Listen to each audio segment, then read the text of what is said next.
Back to clean news UP. चलिए देखते हैं उत्तर प्रदेश की 25 फटाफट बड़ी खबरों को। इससे पहले आप न्यूज को कहां से देख रहे हैं हमें कमेंट में बताना बिल्कुल ना भूलें। साथ ही हमारे फेसबुक पेज को भी फॉलो करें। फेसबुक पेज का लिंक डिस्क्रिप्शन में दिया गया है। दिल्ली से वाराणसी के लिए चलेगी दिव्य काशी यात्रा ट्रेन। उत्तर प्रदेश के वाराणसी में पर्यटकों की बढ़ती संख्या के मद्देनजर दिव्य काशी यात्रा ट्रेन का संचालन शुरू किया जाएगा। भारतीय रेलवे खानपान एवं पर्यटन निगम के अधिकारियों ने ये जानकारी दी। दिव्य काशी यात्रा के लिए एक विशेष ट्रेन दिल्ली से शुरू होने जा रही है। IRCTC के जनसंपर्क अधिकारी आनंद झा ने बताया कि प्रधानमंत्री ने इस ट्रेन को चलाए जाने के संबंध में घोषणा की थी। उन्होंने बताया कि वाराणसी में पर्यटकों की बढ़ती मांग के मद्देनजर दिव्य काशी यात्रा ट्रेन चलाई जा रही है। इलाहाबाद केंद्रीय विश्वविद्यालय 28 तक बंद। ऑनलाइन मोड पर चलेगी UG PG की कक्षाएं। कोरोना कहर प्रयागराज में जारी है। ऐसे में इलाहाबाद विश्वविद्यालय को 28 जनवरी तक बंद रखने का निर्णय लिया गया। इस विश्वविद्यालय में UG और PG की ऑनलाइन कक्षाएं चलाई जाएंगी। इलाहाबाद विश्वविद्यालय के सभी विभाग बंद होने की वजह से PG प्रवेश की प्रक्रिया भी ठप कर दी गई। कोरोना के बढ़ते मामले को देखते हुए विश्वविद्यालय 10 जनवरी से लगातार बंद किया गया है। इलाहाबाद विश्वविद्यालय प्रशासन ने विश्वविद्यालय को 23 जनवरी तक बंद किया था, लेकिन बढ़ती कोरोना के प्रकोप की वजह से शनिवार को देर शाम फैसला लेने के बाद 28 जनवरी तक बंदी हो गई है। मतदाता के लिए उपयोगी है PWG व गरुड़ ऐप। आसान होगा मतदान। आगामी विधानसभा चुनाव को लेकर चुनाव आयोग सख्त नजर आ रहा है। अधिकारियों ने सख्त निर्देश दिए कि चुनाव के दौरान कोविड प्रोटोकॉल का पालन किया जाए। कोरोना संक्रमण को देखते हुए पहले ही चुनाव आयोग ने ऑनलाइन नामांकन की व्यवस्था की। आयोग की सख्ती के बाद डिजिटल प्रचार काफी बढ़ गया है। कई परीक्षार्थियों की छूटी परीक्षा। मिन्नतें करने के बाद भी नहीं मिला प्रवेश। हंगामे के बीच नए सिरे से परीक्षा आयोजित कराने की मांग। सोमवार 23 जनवरी को उत्तर प्रदेश शिक्षक पात्रता परीक्षा आयोजित कराई गई। परीक्षा 2 पालियों में संपन्न हुई। पहली पाली सुबह 10 बजे से दोपहर 12:30 बजे तक चली, जबकि दूसरी पाली की परीक्षा दोपहर 2:30 बजे से शाम 5 बजे तक। परीक्षा STF की कड़ी निगरानी के बीच कराई गई। इस दौरान कई जिलों में छात्रों की परीक्षा छूट गई, जिस पर छात्रों ने हंगामा कर दिया। वाराणसी में UPTET 2021 परीक्षा 89 सेंटर पर आयोजित कराई गई।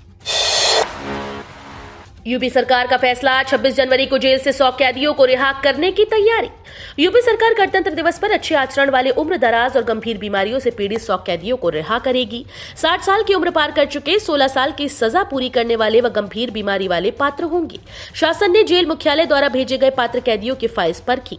शासन अगली बैठक में चयनित पात्र कैदियों की सूची राज्यपाल को भेजेगा। जल निगम कर्मियों की प्रमोशन प्रक्रिया 3 माह में पूरी करें। इलाहाबाद हाईकोर्ट का आदेश। इलाहाबाद हाईकोर्ट ने उत्तर प्रदेश जल निगम के शहरी व ग्रामीण को कर्मचारियों की वरिष्ठता सूची तैयार कर 3 माह में खाली पदों पर पदोन्नति प्रक्रिया पूरी करने का निर्देश दिया।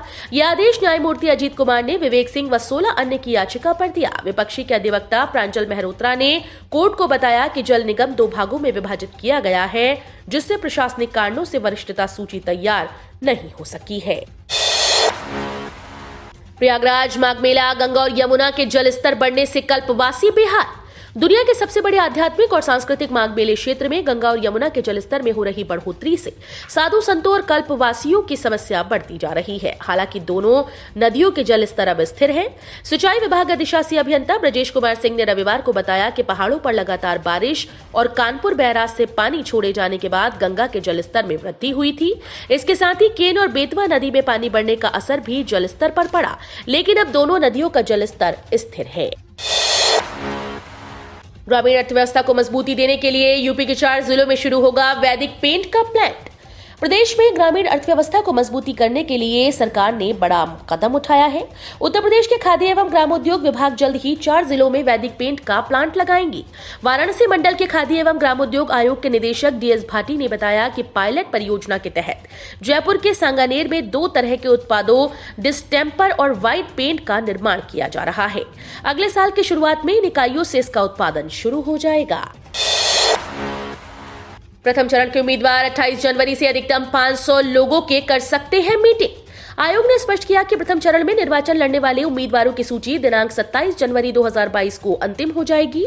अतः 28 जनवरी 2022 से 8 फरवरी 2022 तक राजनीतिक दलों एवं निर्वाचन लड़ने वाले उम्मीदवारों को अधिकतम 500 व्यक्तियों अथवा मैदान की क्षमता के 50% तक भौतिक रूप से मीटिंग्स की अनुमति प्रदान की गई है। द्वितीय चरण में निर्वाचन लड़ने वाले उम्मीदवारों की सूची दिनांक 31 जनवरी 2022 को अंतिम हो जाएगी। येलो फीवर वैक्सीन खत्म, दक्षिण अफ्रीका समेत 43 देशों की यात्रा अटकी। कोरोना संक्रमण ने येलो फीवर से बचाव की वैक्सीन के निर्माण पर ब्रेक लगा दिया है। इसके चलते भारत में येलो फीवर वैक्सीन की आपूर्ति ठप हो गई। पुराना स्टॉक खत्म हो चुका है। नतीजतन केजीएमयू समेत देश भर के सेंटर्स पर येलो फीवर का टीका लगना बंद हो गया है। अगले केजीएमयू में हर महीने 300 से अधिक लोगों को ये वैक्सीन लगाई जाती थी। इससे दक्षिण अफ्रीका समेत 43 देशों की यात्रा अटक गई है। गोरखपुर में आज किसी बड़े बंगले से कम नहीं, सीएम योगी पर मायावती का पलटवार। बसपा प्रमुख मायावती ने रविवार को कांग्रेस पर हमले के बाद सीएम योगी पर पलटवार किया।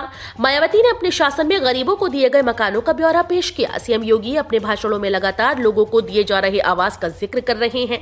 रविवार को भी गाजियाबाद में सीएम योगी ने बताया कि उनके शासन में बड़ी संख्या में गरीबों को मकान दिए गए। यही नहीं, सीएम योगी ने कहा कि पिछली सरकारों में मंत्रियों ने अपने लिए बंगले बनाए। इसी का जवाब मायावती ने ट्वीट करके दिया। उन्होंने कहा कि शायद पश्चिमी यूपी की जनता को ये नहीं मालूम कि गोरखपुर में योगी जी जिस मठ में अधिकतर रहते हैं वो किसी बड़े बंगले से कम नहीं है।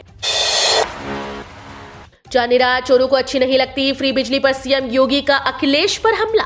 सीएम योगी ने रविवार को गाजियाबाद में प्रबुद्ध वर्ग को संबोधित करते हुए सपा प्रमुख अखिलेश यादव पर बड़ा हमला किया। सपा के फ्री बिजली देने के वादे पर तंज कसते हुए सीएम योगी ने बिना नाम किसी का लिए ये कहा कि 2017 के पहले बिजली आती ही नहीं थी। अब कहते हैं कि 300 यूनिट बिजली मुफ्त देंगे। ये लोग तो अंधेरे में रहने के अभ्यस्त थे, क्योंकि चांदनी रात चोरों को अच्छी नहीं लगती।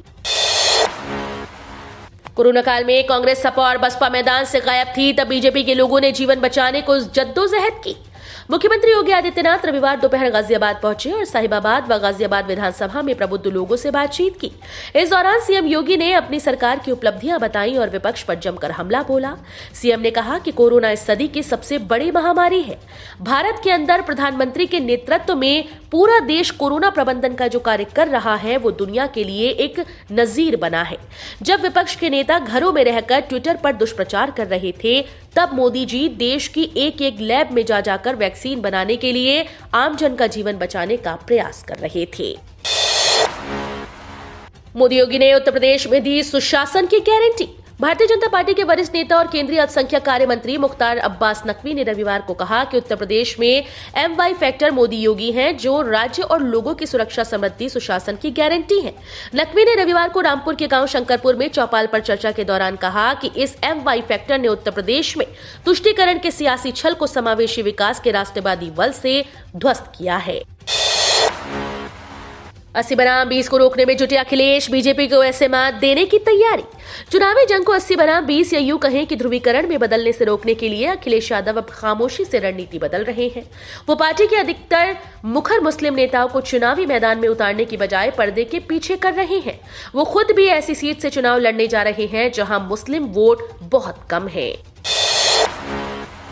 भीमावरी चीफ चंद्रशेखर आजाद का ऐलान, गोरखपुर से चुनाव भी जीतूंगा और सरकार भी बनाऊंगा।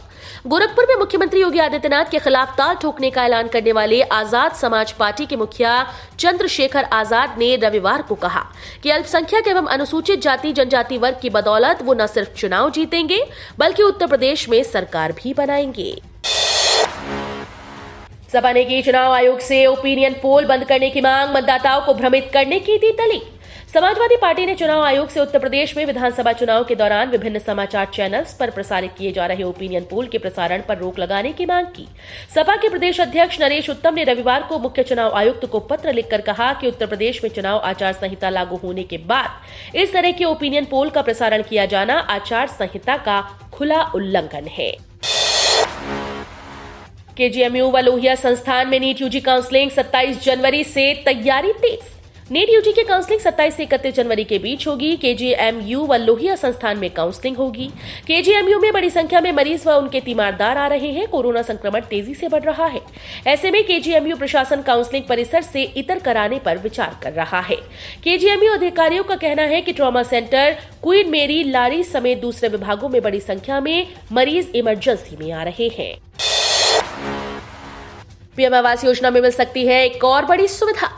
पीएम आवास योजना के लाभार्थियों के लिए काम की खबर है। उद्योग संगठन CII ने प्रधानमंत्री आवास योजना को फिर से लॉन्च किए जाने को लेकर सरकार से मांग की। इसके तहत CII ने ये मांग की है कि इसमें लाइफ इंश्योरेंस की सुविधा को अनिवार्य किया जाए। साथ ही प्रधानमंत्री आवास योजना PMAY का लोन लिए हुए लाभार्थियों के लिए अनिवार्य तौर पर इंश्योरेंस की सुविधा देने की मांग की गई।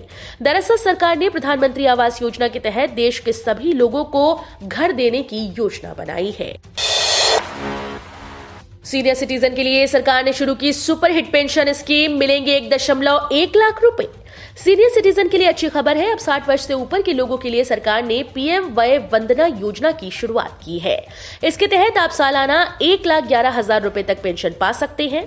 प्रधानमंत्री वय वंदना योजना बुजुर्गों को उनके जीवन के महत्वपूर्ण पड़ाव पर आर्थिक रूप से आत्मनिर्भर बनाने के लिए शुरू की गई।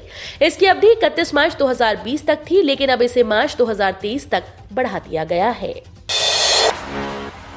भारत WTO के समझौते को लागू करने के लिए बाध्य बदलने होंगे सब्सिडी के तरीके। सरकार ने चालू वित्त वर्ष के लिए पिछले वर्ष फरवरी में पेश बजट में ये साफ कर दिया था कि सब्सिडी का पूरा गणित बदलने का मन बनाया जा चुका है। आगामी बजट में सब्सिडी को लेकर सरकार को इस बार कुछ सख्त फैसले करने होंगे। वजह यह है कि अगले वर्ष से विश्व व्यापार संगठन के तहत सब्सिडी मुक्त व्यवस्था लागू होने वाली है। भारत WTO के समझौते को लागू करने के लिए बाध्य है। इसके तहत खाद्य व कृषि सेक्टर को सब्सिडी के मौजूदा तरीके को बदलना होगा। अभी देश में खाद्य सुरक्षा कानून की वजह से सब्सिडी में बड़ी कटौती नहीं की जा सकती है। राजधानी दिल्ली में बारिश के टूटे सारे रिकॉर्ड। 32 साल बाद जनवरी में इतना बरसे बादल। दिल्ली में बारिश के सारे रिकॉर्ड टूट गए। ठंड के सितम के बीच हुई झमाझम बारिश ने 32 साल पुराना रिकॉर्ड तोड़ दिया। अभी तक जनवरी में 69.8 मिलीमीटर से अधिक बारिश दर्ज की गई। 32 साल पहले यानी 1989 में 79.7 मिलीमीटर बारिश दर्ज हुई थी। राष्ट्रीय राजधानी के नरेला इलाके में 8.5, नजफगढ़ में 10, आर्यनगर में 19, लोधी रोड 18, सफदरजंग में 19.3 और पालम में 19.4 मिलीमीटर बारिश दर्ज की गई। अगस्त से शुरू होगी सिंगल साइन ऑन सर्विस। केंद्र और राज्य सरकार की तरह योजना या सेवा का लाभ लेने के लिए अब एक ही डिजिटल प्रोफाइल होगा। ये व्यवस्था इसी साल अगस्त से शुरू होगी। इसे सिंगल साइन ऑन नाम दिया गया है। ये नागरिकों के सत्यापन की एक ऐसी प्रक्रिया है जिसमें एक ही आईडी के जरिए एक तरह की सरकारी सेवा का लाभ लिया जा सकेगा। यानी अब बार बार सत्यापन की प्रक्रिया से नहीं गुजरना होगा।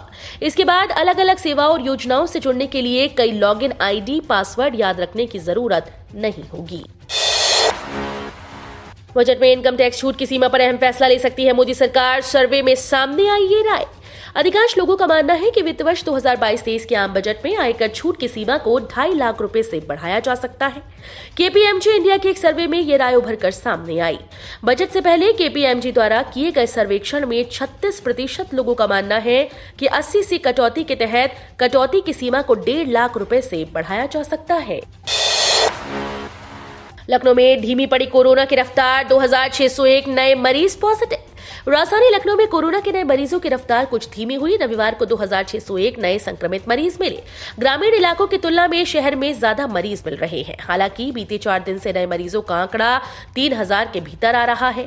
रविवार को भी अलीगंज में सबसे ज्यादा 388 संक्रमित मिले। दूसरे नंबर पर चिन्हट में 377 व आलमबाग में 307 मरीज मिले हैं। तो ये थी आज की 25 फटाफट बड़ी खबरें। अगर आपको न्यूज पसंद आई हो तो वीडियो को लाइक और शेयर जरूर करें। धन्यवाद।